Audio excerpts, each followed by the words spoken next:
Esperando a minha entrada, já chamei, já convidei. Oi, Ami! Oi, rapaz. Meu querido, Não, boa noite para você aí, né? E é boa tarde para a gente aqui. é. Tudo bem, rapaz? Eu tava com medo, já tava dando oi, oi, oi, não entrava. Ami, só arruma um pouquinho É, a câmera para a gente ver o seu rosto, por favor. aqui, ó. E Pronto. aí, coisa linda, tá vendo? Que coisa linda, que visão maravilhosa, meu Deus do Ah, céu. que beleza, Ami, rapaz. Nossa, obrigado por ter aceito o convite. Você sabe o carinho que Rondônia tem por você. Você já veio ah, 2 vezes aqui, né? Abençoar a duas gente com essa vezes. energia maravilhosa. E eu gosto tanto, na verdade, gostaria de estar aí ao vivo com vocês, né, rapaz? Seria Mas vai muito estar, bom. Né? você Mas vai eu estar. vou estar o mais vivo possível. Estou muito feliz mesmo. Estava ansioso por essa oportunidade de atravessar o Brasil inteiro com o meu coração, bater aí no coração de vocês e me sentir vivo e restaurado, me sentir participando do mundo, vencendo todas as infelicidades que hoje caem sobre na nossa cabeça, tanto do vírus quanto do verme, não é? É, Então, infelizmente. a gente luta com o vírus e com o verme, mas poder fazer esse voo por todo o Brasil e aterrissar aí junto com vocês faz bem para o meu coração. Me E faz muito cresce. bem para a gente também. Você sabe que o Rondônia lhe ama. As suas passagens por aqui foi uma das mais belas. Eu estava lembrando esse dia da sua emoção de ver o teatro de arena lá da Estrada de Ferro Madeira Mamoré. Foi muito bonito te ver emocionado. Nossa, é lindo aquilo, né, rapaz? Eu andaí e subir naquele trem e aqueles vagões e tudo, meu Deus. Eu tenho muita vontade de voltar e ainda vou voltar, se Deus quiser, aí estar Vai, junto com você. Mas é vai uma sim. coisa muito boa poder estar fazendo essa live ao vivo.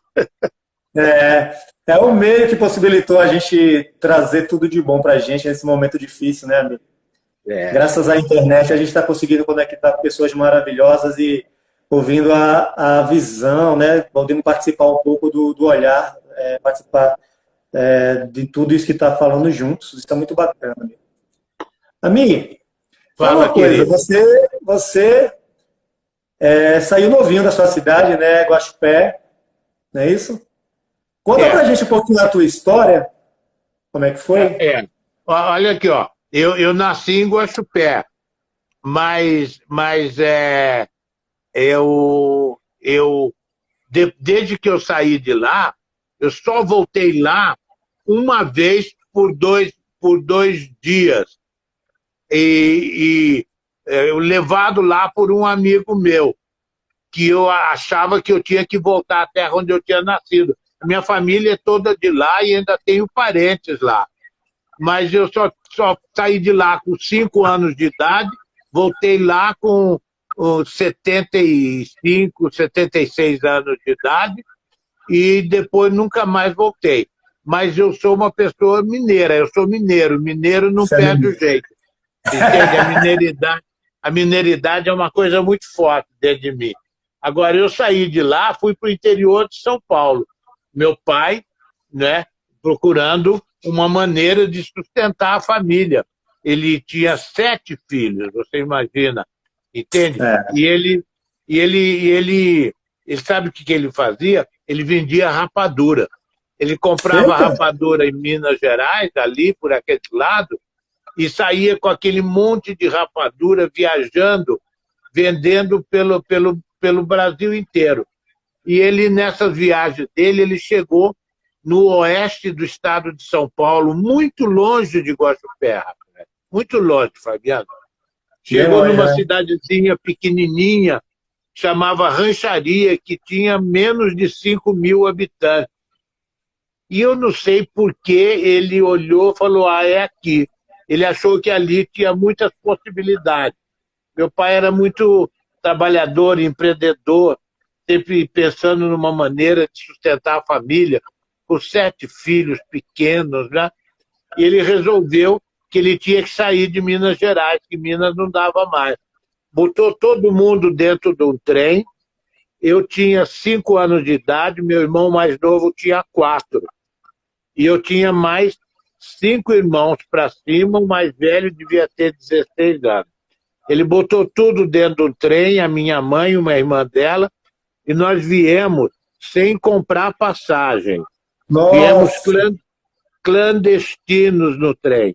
Meu pai não nossa. comprava passagem. Ele não dava, se ele fosse comprar, não dava.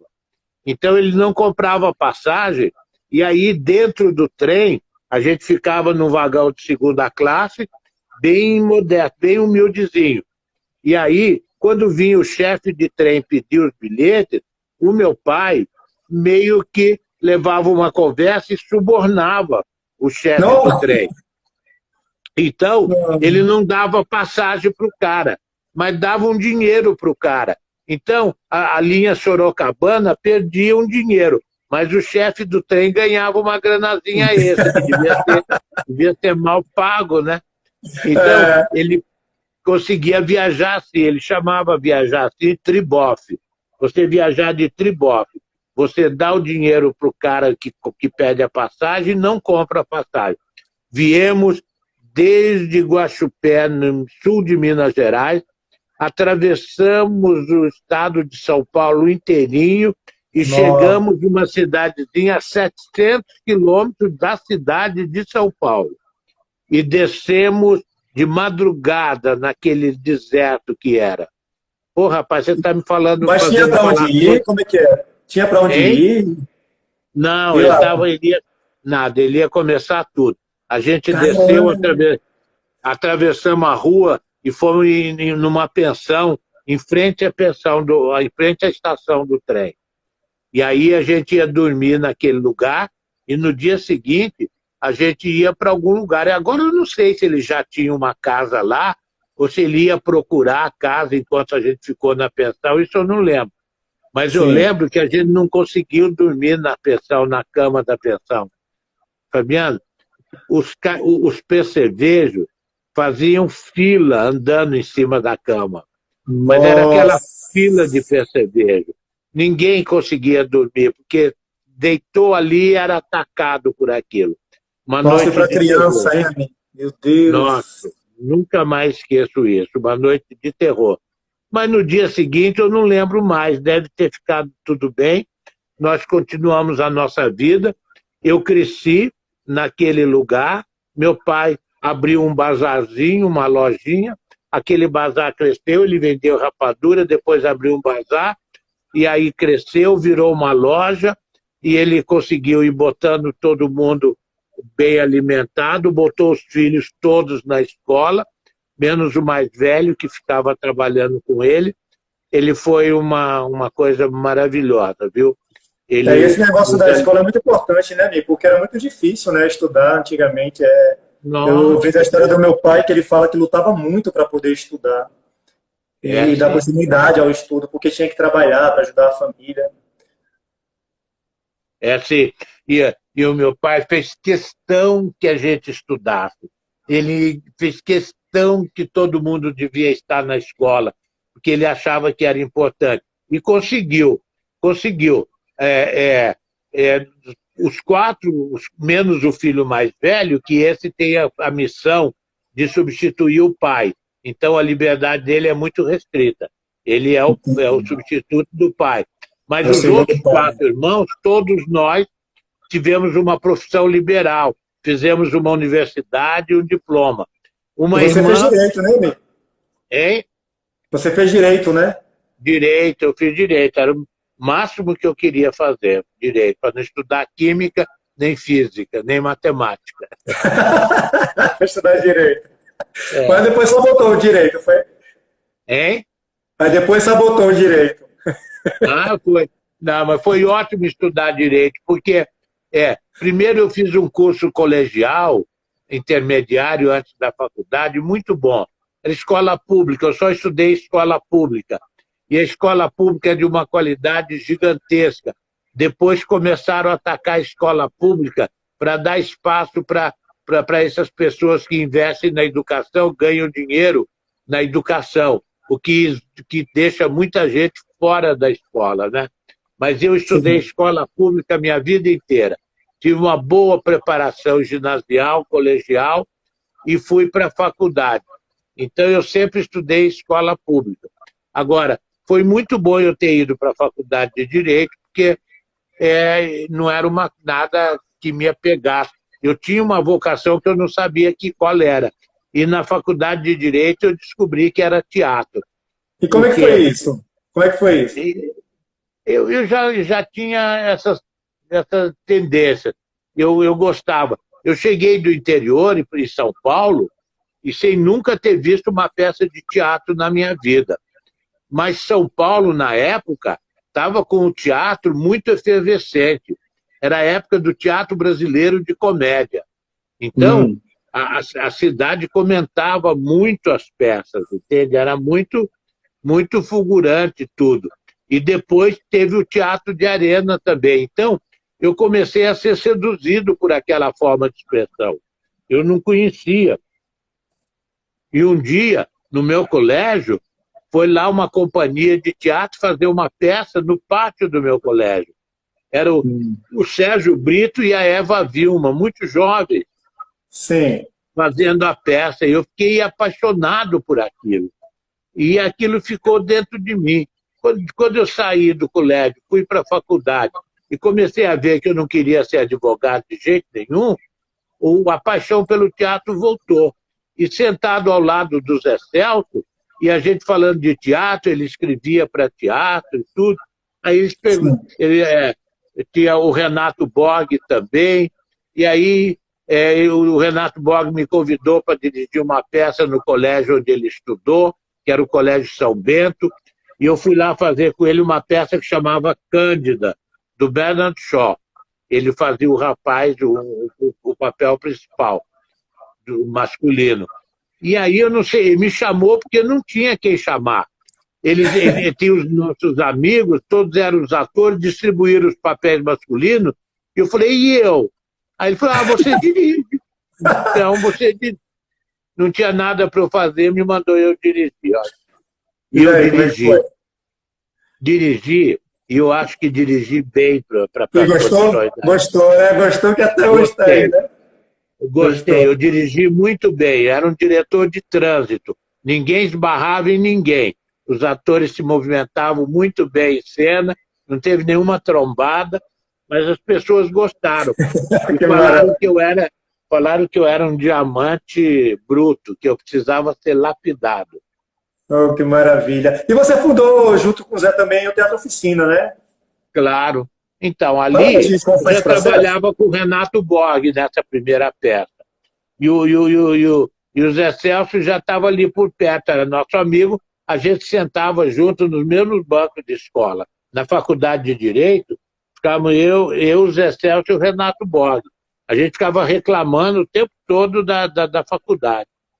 E nesse embalo, o Zé Celso escrevia uma peça. Como eu já tinha dirigido lá no colégio, ele me convidou para dirigir a peça dele, que era Vento Forte para um Papagaio Subir. E como o Renato Borg tinha trabalhado comigo lá no Colégio São Bento, ele veio ser o ator principal do Vento Forte para um Papagaio Subir. E mais uma vez, Fabiano, deu certo.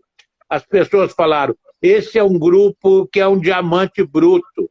Esses atores vão poder, era o Grupo Oficina, eles vão poder ir longe. Aí o Zé Celso já tinha uma peça de longo alcance, não, como é que chama? De longa duração. Um texto a Incubadeira. Aí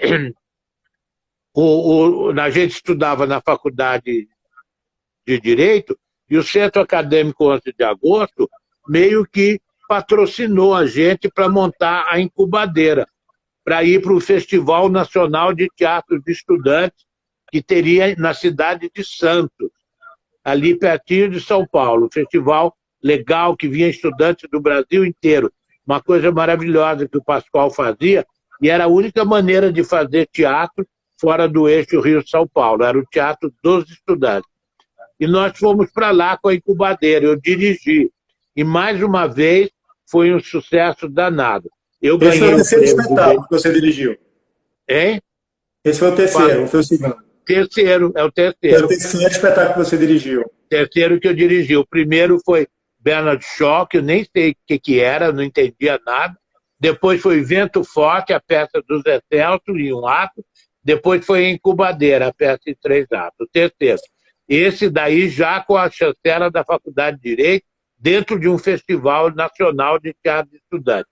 E foi E um desde sucesso. então, e desde então você não fazia teatro de rua ainda.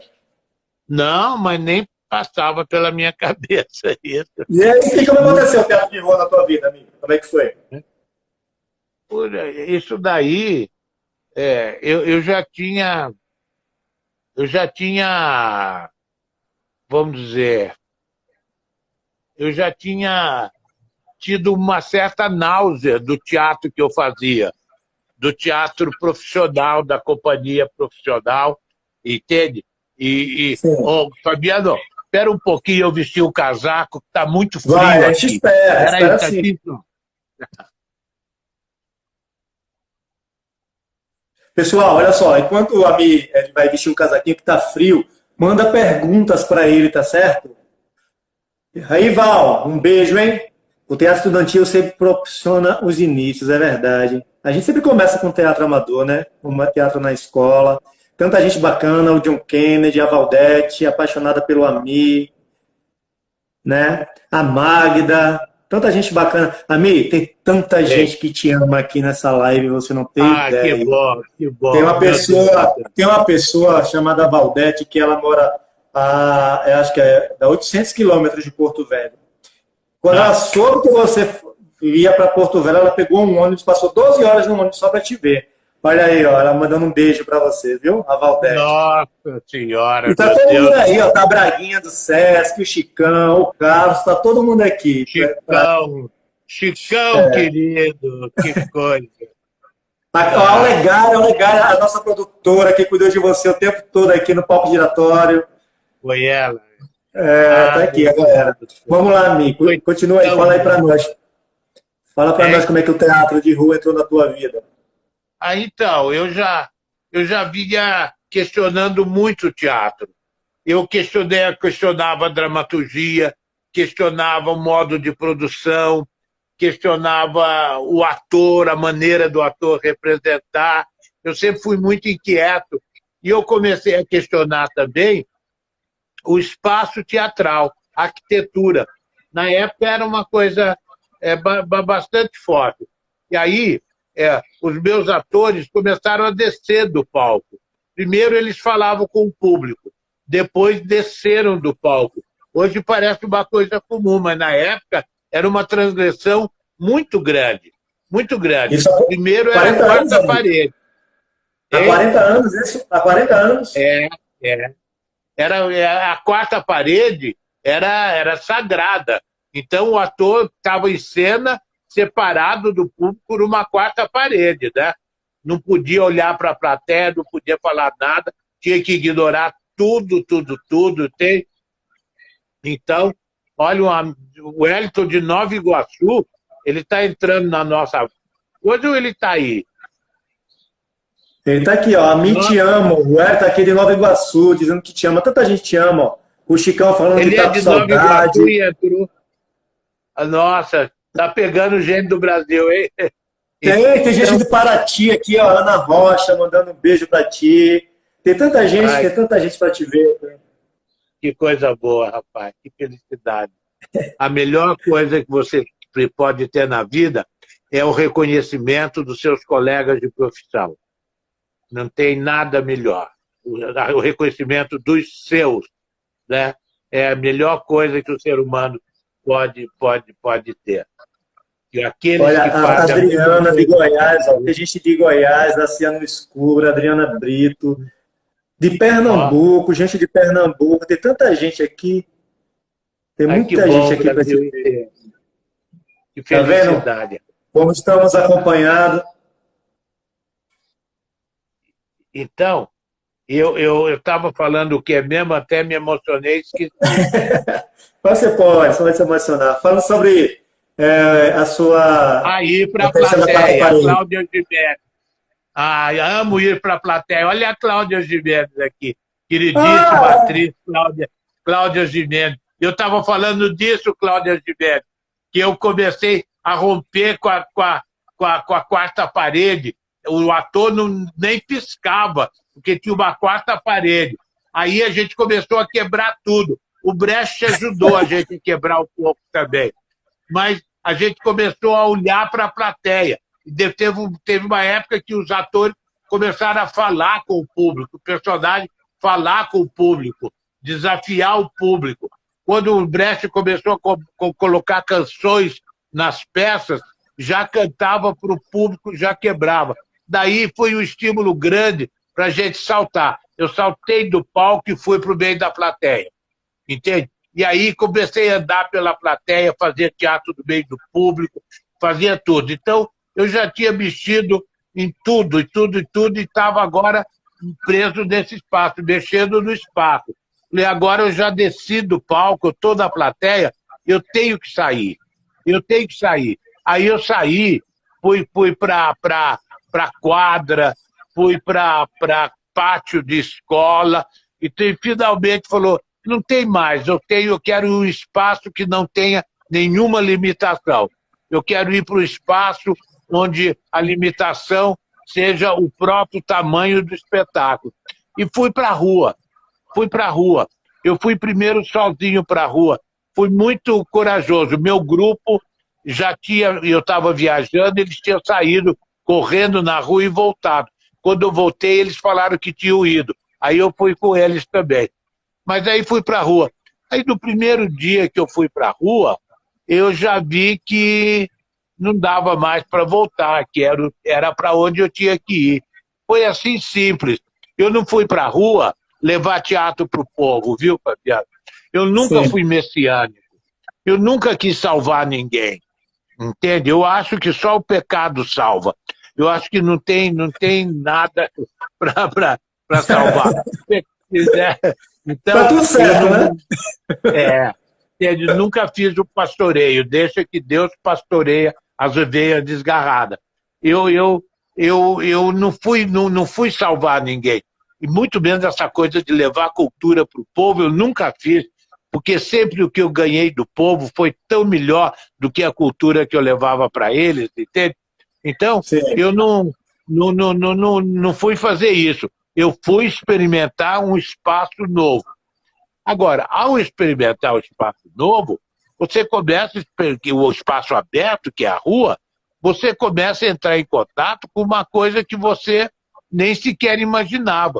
Uma plateia totalmente diferenciada da plateia que você está acostumado a trabalhar. Isso é muito importante, Fabiano, porque Sim. quando eu fui trabalhar na rua, eu fui trabalhar com o público onde toda a estratificação social estava representado. Na rua, em volta da gente, tem tudo. Tem o malandro, tem o moleque cheirando cola, tem o escriturário, tem a classe média, tem o cidadão universitário, tem uma madame que vai passando por acaso. Em princípio, em volta de você, quando você está na rua, você tem toda a estratificação social ali. Quando você trabalha no palco fechado, você só tem uma parcela da população. Todos são representantes do mesmo grupo social. Aquelas pessoas que estão ali no teatro, elas são todas do mesmo grupo social, mesmo tipo de vida, o mesmo tipo de roupa, de comida, de valores e tudo. Elas são muito homogêneas. Entende? Isso determina também que o espetáculo fica muito parecido com elas. Quando eu fui Sim. para a rua, eu comecei a ver que o meu espetáculo não servia mais, porque era tão diversificada a plateia em volta de mim, que eu tinha também que modificar o meu espetáculo. E eu conheci essa outra plateia, uma plateia heterogênea, entende? Foi muito bom. Isso mudou tudo e me fez aprender uma coisa. O Shakespeare representava para uma plateia heterogênea. No teatro deles cabia 3.500 pessoas e tinha desde o mais rele cidadão até o nobre mais sofisticado ali dentro. Então era toda a sociedade londrina que estava ali, era o mundo que estava ali. Por isso que chamava Globe Theatre, entende? O Molière também passou 15 anos nas estradas. Então, ele representava para a corte do rei Luís XIV. Então, ele conheceu todo tipo de público. E eu não, eu só conhecia aquele público de classe média. Então, quando eu conheci o outro público, eu entendi o Shakespeare, eu entendi o Molière, eu entendi os grandes clássicos, e entendi... Foi, deu uma travadinha, Ami. Ser humano. Foi, Ami, tá me ouvindo? Deu uma travadinha. Ami, eu vou lhe pedir só uma coisa, porque a gente está doido para ver o teu rosto lindo. Afasta só o telefone um pouquinho. Isso, porque a gente precisa ver o teu rosto lindo. Eu vou me esquecendo. É muito bom te ouvir, mas é muito bom te ver também. Isso tudo que tu está falando é muito interessante, uma questão pessoal. Eu assisti vários espetáculos teus. E assisti vários espetáculos de rua também, porque eu fui curador durante um tempo do palco giratório. E o teu espetáculo tem uma coisa de diferente dos outros, porque é um espetáculo que... A rua e o espetáculo é a mesma coisa. É muito louco, porque você... É como se você não visse a espetacularização, sabe? Não tem espetacularização, tem a rua falando contigo. Eu senti isso, isso é uma visão pessoal. É verdade. Tá? Então, é isso que eu senti. Em todos os espetáculos que eu assisti seus, eu falei assim, gente, é a rua falando. É muito incrível isso, essa sensação que a gente tem. É maravilhoso, é incrível. Ô, Ami, você tem um conceito sobre arte pública, né? Fala pra gente um pouquinho. Estão pedindo aí uma definição, não é? Estão pedindo... da Bahia, não é? Isso, está pedindo o meu conceito de arte pública. Né? Deixa eu achar então, aqui quem tem um pouco, Fabiano, a ver com isso que você está falando aí, né? Viu? Sim, pode... Isso, fala pra gente o seu conceito. Tem um pouco a ver com isso que você está falando, porque a gente... A forma de representar que eu tinha dentro da sala não servia para a rua de jeito nenhum. Então, nós fomos desarmando totalmente a maneira de representar do autor que representava para as classes médias da burguesia. Fomos desmontando o ator para chegar num lugar de muita verdade. Entende? Então, isso que você fala é verdade. Muitas vezes a gente está trabalhando na rua e o espectador fala, isso daí eu também sei fazer. Tão igual a eles que ele fala, isso aí eu também sei fazer. E a gente fala, sabe sim, se quiser pode entrar aí e fazer. Entende? E ele entra e faz. Agora, um ator entra e não faz. Porque o ator sabe fazer teatro, mas não sabe fazer o que a gente faz. Entende? Então, a gente muda isso, porque a gente desenvolveu um conceito de arte pública grande durante esse tempo de rua, não é? Que é muito diferente da arte privada que se faz com bilheteria e tudo. Para a gente, a arte pública é arte que não se vende, é arte que não se compra. É muito importante. Você nem vende e nem compra. A arte é a melhor coisa que o ser humano produz. Nós não podemos vender aquilo de melhor que nós temos para dar. É muito ruim quando a gente vende o que tem de melhor para dar. Fala, eu tenho uma coisa maravilhosa, eu vou ganhar dinheiro com isso. Então, essa generosidade é essencial. O que a gente tem de melhor não deve ser vendido. Né? A gente vive num mundo onde que vende tudo. Vende até a mãe, né? Então, a gente fala na arte que não se vende, então é o nosso melhor. Então, é a arte que não se vende, é a arte que não se compra. Entende? Então, e a outra coisa também que é arte que se realiza. Isso também que você viu. no contato direto do artista e sua obra, e seu trabalho com o espectador. É no contato direto, não é intermediado, não está um na plateia, outro no palco, não acende luz, não apaga a luz.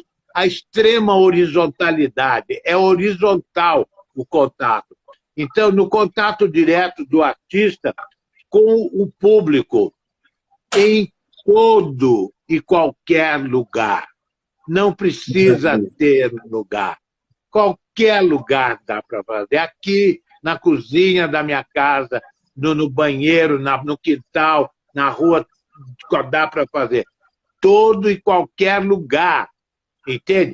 E mais, sem discriminação de nenhuma espécie. Maravilha. Jamais a gente falou, olha, tira esse menino que está cheirando cola daqui. Esse cara está bêbado, não pode. Essa mulher está loucona aí, ela vai atrapalhar. A rua é de todo mundo, né? É de todo mundo o espetáculo, é todo mundo a rua, né? É. Ami, olha só, o Réu Fagner está perguntando, Ami, o que é o pós-teatro? Termo cunhado por você atualmente. Pós-teatro. É uma maneira que eu faço para falar de teatro, para as pessoas não acharem que quando eu estou falando de teatro, eu estou falando desse teatro que elas estão acostumadas a ver. Você está entendendo? Porque muitas vezes eu falo teatro, a pessoa faz a imagem que ela tem de teatro na cabeça. E é justamente o teatro que eu não quero, que eu não faço. Quando eu falo teatro, eu não estou me referindo a isso. Entende? Mas é teatro, é o que eu acho teatro. Por isso que eu chamo de pós-teatro. Entende? É porque esse outro teatro que as pessoas têm na cabeça é uma coisa datada. É filho da ideologia, não é filho da história. Então, o teatro é filho da história, não é filho da ideologia. Então, o teatro é datado, é datado. Então, eu quero fazer uma coisa que é filho da história, eu quero fazer uma coisa que é pós-teatro, que é depois do teatro. Mas é o teatro, sem a marca da ideologia dos grupos que dominam esse teatro. Eu preciso ter uma ideia, eu digo assim, ó, por exemplo, os gregos fizeram teatro, entende? Fizeram muito teatro. Tudo que veio depois da Grécia foi pós-teatro, entende? Até chegar, entende? Na Idade Média, entende? E no Renascimento. Aí, quando chegou na Idade Média, no Renascimento, novamente, pá, teatro. Entende? Shakespeare, entende? O grande teatro, Molière, teatro. Entende? Então, aí é teatro outra vez, entende? Mas, passado isso, entende? Depois do Molière, acabou. Tudo que se fez depois do Shakespeare e do Molière é pós-teatro. Ninguém mais fez teatro depois que o Shakespeare e o Molière fizeram teatro. Shakespeare fez tudo, né? Escreveu tudo, né? Incrível, né? A gente lê Shakespeare, nossa, ele fala de tudo, de todo assunto. O que você imaginar da atualidade hoje, você encontra nas peças de Shakespeare. Olha só, Nath está perguntando aqui. Ami, qual o fato mais curioso que você já presenciou durante uma apresentação de rua? Rapaz, não... É tanta coisa que acontece na rua, essa coisa, na rua acontece uma coisa, tem o cara que entrou e urinou no meio da roda, entende?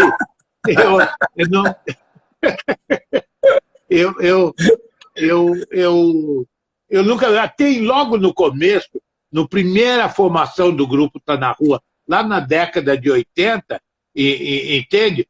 A gente estava fazendo um espetáculo no Lago da Carioca, no Rio de Janeiro, e aí entrou um cara, entende, com um capote fechado, com uma capa fechada.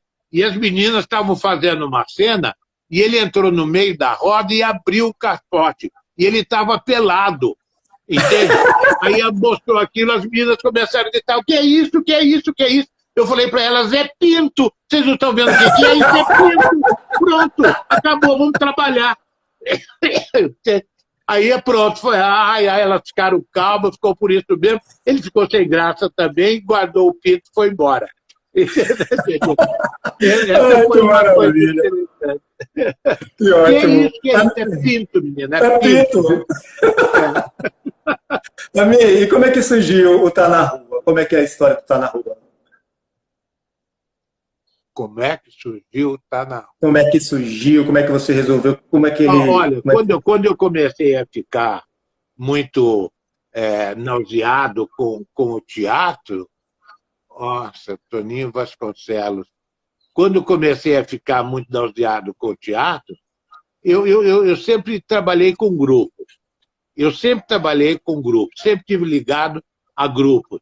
Eu trabalhei na escola de teatro, eu tive um grupo de teatro no Museu de Arte Moderna, na comunidade do Rio de Janeiro. Eu sempre trabalhei com coletivo. Eu não consigo encarar o teatro como uma arte pessoal minha. A teatro é uma arte de todos, é uma coletividade. Então, para fazer teatro, eu sempre quis ter um grupo.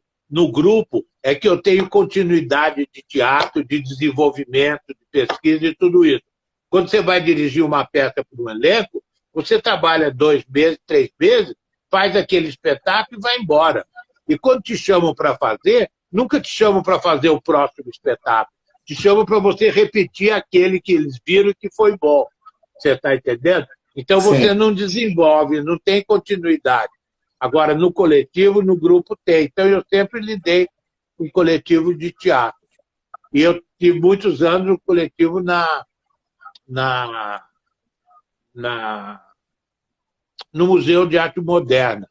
Depois eu fiquei dirigindo só teatro profissional, muito jovem. Comecei a fazer sucesso, a ganhar algum dinheiro com o teatro profissional, mas fiquei sem grupo 1 ano, depois me senti muito mal. E aí comecei a dar aula na Escola Martins Pena e ali novamente foi se formando um novo grupo. E aí a gente ia trabalhar em Niterói. E toda noite a gente pegava a barca, atravessava, ia para Niterói, numa salinha que nós arrumamos lá, num DCE da Universidade Federal, que tinha sido fechado pela polícia na ditadura, e a gente desocupou aquela sala que era muito suja, a gente ficava lá. Eu queria saber o que era isso, o teatro. Eu não estava satisfeito com o que eu fazia, mas eu não sabia o que eu queria fazer. E tinha algumas pessoas que estavam junto comigo nessa inquietação. E essas pessoas iam comigo. A gente ficou indo 3 anos para Niterói, entende? Investigando, sem saber o que fazer. Nunca fizemos nenhuma apresentação, nunca saímos de lá com o espetáculo pronto. A gente fazia ensaio. Mas isso aí foi muito importante na formação de grupo, porque quando eu saí de lá, eu já tinha essa ideia de grupo, e foi desse núcleo original que mais tarde saiu o Tá na Rua, que eu fui fazer um curso no teatro, no shopping da Gávea, no Rio de Janeiro. Em vez de fazer no teatro, eu fiz nos corredores do shopping. Eu falei, meu Deus, se eu faço no corredor, eu posso fazer na rua. Aí quis fazer na rua. Para fazer na rua, eu precisava de um grupo. Eu peguei alguns desses shopping e peguei o meu grupo que eu já tinha, misturei os dois e comecei a experimentar a fazer na rua. Eu queria experimentar o espaço, aquilo que eu te falei. Eu não fui Sim. fazer messianismo, não fui levar a cultura, foi nada. Eu queria saber, eu já tinha feito em shopping, já tinha feito em teatro, já tinha feito em quadra. Eu queria saber como é que era fazer na rua. Eu tinha esse grupo, fui fazer na rua. E as coisas ficaram tão boas, tão certo, que esse grupo, que era o grupo de Niterói, ficou sendo o grupo Tá na Rua. Entende? E você fala, o Tá na Rua é mais que um grupo, é um E espaço de depois de um liberdade. tempo virou o grupo Tá na Rua. Foi quando eu decidi que eu ia ficar na rua. Então foi assim. Não nasce de repente, viu, cara? As coisas vão acontecendo. Se Processo, né? você não tem medo de acompanhar os acontecimentos, dá tudo certo. Eu sempre acompanhei muitos acontecimentos. Eu nunca determinei os acontecimentos. Eu sempre deixei que as coisas acontecessem. Como eu deixo no teatro com os atores, de baixo para cima, de dentro para fora. Eu nunca impus nada. nem a mim, nem a ninguém. Entende? Eu deixo Entendo. que as coisas se manifestem. Por isso, para mim, eu chamo o teatro de manifestação. Entende? É uma manifestação. O ator E o se grupo, manifesta. e o Tá na Rua é muito mais que um grupo, é um espaço de liberdade, né? Você sempre fala isso, eu vejo nas suas É, falas. É um espaço de troca, de liberdade. é E sim. sobre essa questão do tempo, Ami, me fala um momento muito bom nesses 40 anos de teatro na rua, de teatro de rua, e um momento muito ruim que vocês passaram, que você passou. Rapaz, ô Fabiano, você sabe que eu não saberia te dizer isso? Em geral, todos os momentos foram muito bons, porque fazer teatro da rua é muito bom. Agora, Sim, nós já tivemos espetáculos na rua deslumbrantes. Já tivemos coisas que você parecia que você estava num balão estratosférico. O espetáculo te levava para as alturas. Era maravilhoso, que a gente fala, fazia uma bolha gigantesca e ficávamos todos dentro dessa bolha representando. E tudo que se fazia dava certo, entende? Então, já tivemos muitos momentos maravilhosos dessa. E já tivemos outros momentos que não foram tão maravilhosos. Mas nunca tive nenhum momento que ruim, especialmente ruim, nada, entende? Nunca, entendo. nunca. Nunca foi ruim, porque fazer o que você gosta de fazer é sempre bom, mesmo quando não dá certo, mas isso é uma contingência, porque, na verdade, o que você está fazendo é o que você está fazendo. E aí tem hora que é Entendo. melhor, tem hora que é pior, mas o teu gozo está intacto, entende? Você ama. Entendo. Olha só, a gente tem uma outra pergunta aqui da Nós Nath. Ami, qual elemento que você considera primordial na formação de atores em via pública? Como pensar essa formação? Ah, o ator, para trabalhar no espaço aberto, ele tem que desprivatizar o afeto dele. Entende? Isso não é uma coisa que você faz com facilidade, porque é, é, é, teatro é espaço e relação. Então, se o ator não tem noção de espaço, ele não se coloca bem e não se relaciona bem também. É igual futebol. É igual futebol. O meu teatro é mais parecido com o futebol em relação ao espaço e em relação aos atores, aos jogadores, do que com o próprio teatro. Entende? Então, é espaço e relação. Então, eu trabalho muito essa questão do espaço. E os atores, em geral, os atores do teatro, em geral, eles não têm a menor noção de espaço. Qualquer ator, e atores legais que fazem teatro de rua até, não tem noção de espaço. Os meus atores aprendem muito a se colocar no espaço. Entende? Um jogador de futebol que não sabe se colocar no espaço é um perda de pau. Entende? Você joga o jogador no campo e ele não conhece a posição dele, onde é que ele vai ficar? Ele sabe que ele vai ter que ir pela intermediária, ele sabe que vai ter que ocupar a zaga, ele sabe que vai ter que jogar na frente, sabe que vai ter que jogar atrás. O jogador, ele conhece o campo de futebol como a palma da mão dele, e ele sabe onde se colocar. E às vezes ele sai da área dele, mas depois ele volta correndo para o lugar dele. O jogador de futebol tem plena noção de espaço. Entende? O do teatro, não. Agora, o meu ator tem noção de espaço muito bem. Porque o meu espetáculo é como um jogo de futebol. Eu jamais disse para o ator, fica lá embaixo, fica lá em cima, faz isso, faz aquilo. Jamais marquei um ator.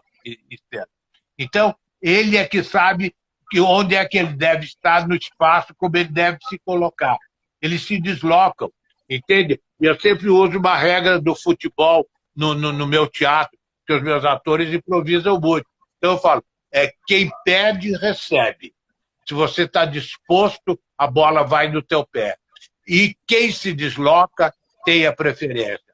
Então, se você está vivo em cena, em movimento e atento para fazer as coisas todas, você vai estar tendo uma participação de craque no espetáculo. E a partida vai ser melhor. Então, essas coisas são essenciais para o ator do espaço aberto, para o ator de rua, para fazer o meu teatro. porque o meu teatro é muito livre e é muito aberto. E o ator tem uma autonomia muito grande. E ele precisa ter nível de decisão instantâneo para descobrir onde ele deve ficar, qual espaço ele deve fazer e o que é preciso fazer naquele momento. Ele faz tudo, ele muda o espaço, ele troca de roupa, ele põe o figurino dele na hora que ele vê que é para isso, é para aquilo, ele inventa o figurino dele. É uma coisa maravilhosa estar na rua, porque de repente todo mundo muda de roupa, ninguém viu quando, nem como, e o espetáculo já foi para outro lugar, entende? E mantendo uma distância do outro. Eu sempre falo para os meus atores também, qual a distância que o ser humano tem que ter do outro para ser feliz? É essa distância que o ator tem que ter do outro em cena. Entende? Nem muito longe, nem muito perto. Às vezes você se aproxima, às vezes você se afasta, mas você tem que manter um necessário equilíbrio para que o teu afeto não se perca. Não se perca, nem se misture, entende? E é isso. Que Entende? aula maravilhosa.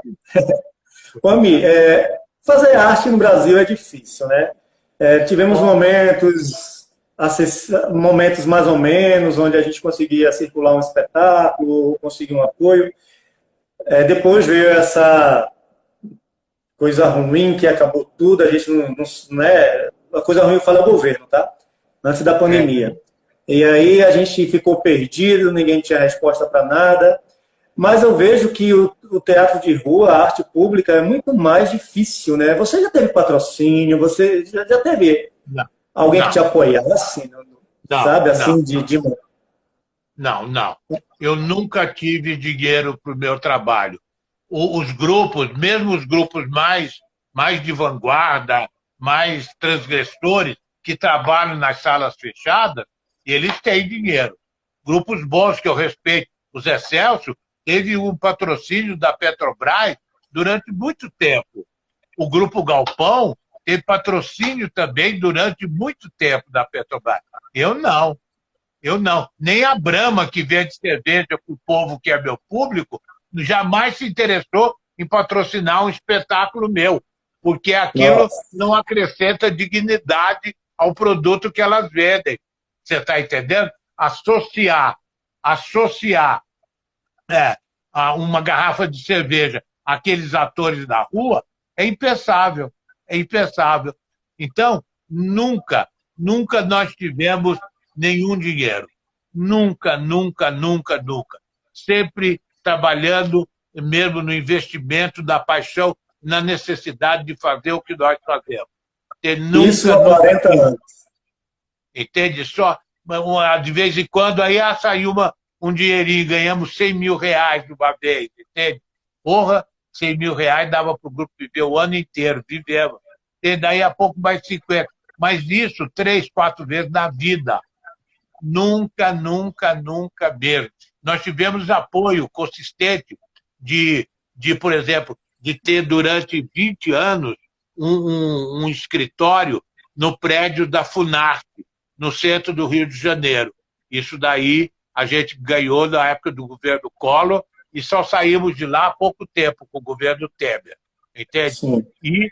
E temos uma casa na Lapa, entende, que nos foi concedida em comodato, que é o sobrado da Lapa, que nos foi dado pelo governo Brizola, mas que os governos subsequentes têm mantido e não têm tirado a gente de lá. Nem tem por que tirar, porque hoje é um point da Lapa. É uma referência, né? É uma referência da Lapa, é um lugar conhecido internacionalmente. É a Casa do Tá na Rua.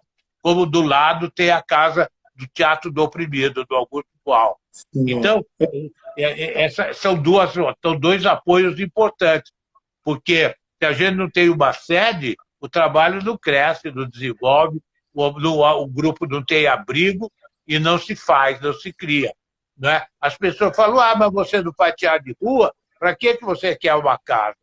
Tem gente que me perguntou essa idiotice já, entende? Mas a gente só teve esse apoio. Fora isso, não teve nada. É muito difícil. E nesse momento, assim, a gente está se virando, né? Está todo mundo ferrado. tem maior problema é que a gente não está conseguindo ganhar dinheiro, todo mundo está vivendo com o pouco que tem, está precisando de ajuda das pessoas. Como é que vocês estão mantendo lá o espaço? Qual é a estratégia? Tem alguém ajudando? Tem alguém ajudando vocês também nesse período? Como é que Não, não, tá? nós não estamos recebendo nada. A gente faz trabalhos eventuais, vende espetáculo, ajuda. Nós temos dois deputados, o Molon, que é um deputado federal, que nos ajuda, e um vereador, o Remon, que é um vereador do Rio de Janeiro, também, que consegue, às vezes, repassar verbas para a gente. Uma emenda parlamentar, alguma coisa, que passa alguma verba para a gente. Mas a gente trabalha muito da ideia de que a gente tem